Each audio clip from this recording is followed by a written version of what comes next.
When Cinderella was a young girl, her widowed father marries Lady Tremaine, a widow with two daughters of her own, but dies shortly after.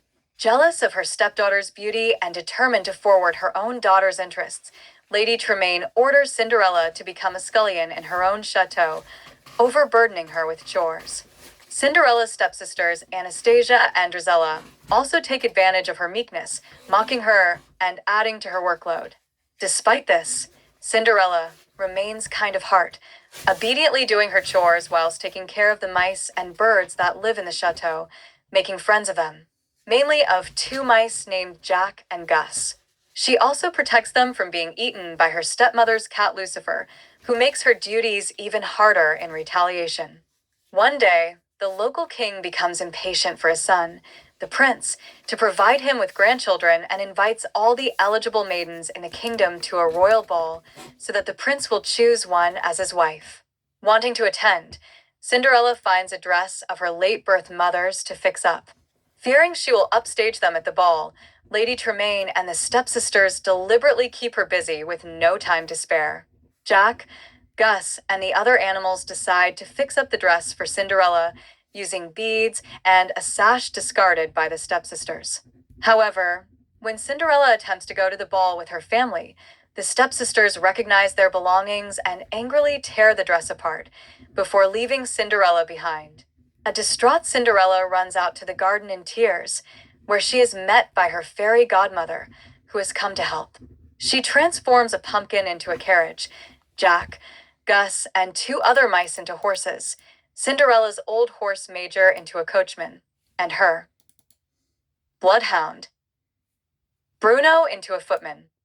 The fairy godmother also bestows Cinderella a shimmering ball gown and glass slippers, but warns her that all the magic will end on the stroke of midnight.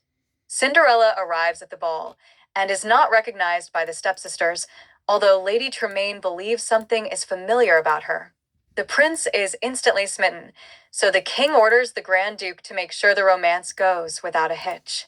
The Duke prevents anyone from interfering as Cinderella and the prince dance a waltz and wander out to the palace grounds, falling deeper in love.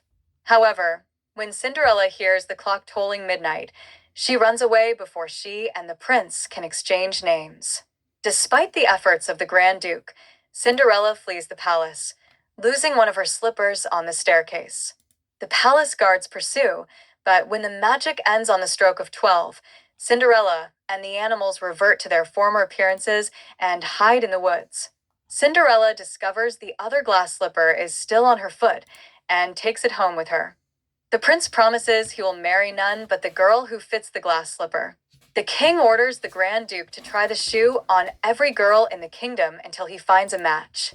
When the news reaches the chateau, Cinderella is shocked to realize it was the prince she met. Hearing Cinderella humming the waltz from the ball, Lady Tremaine realizes the truth and locks Cinderella in her attic bedroom.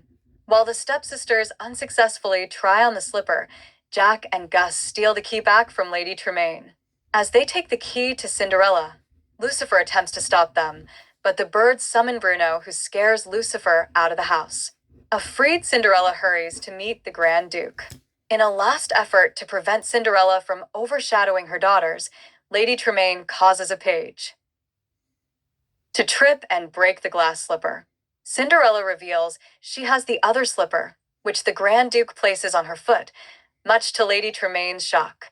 Cinderella and the prince are married and share a kiss as they set off in a carriage for their honeymoon.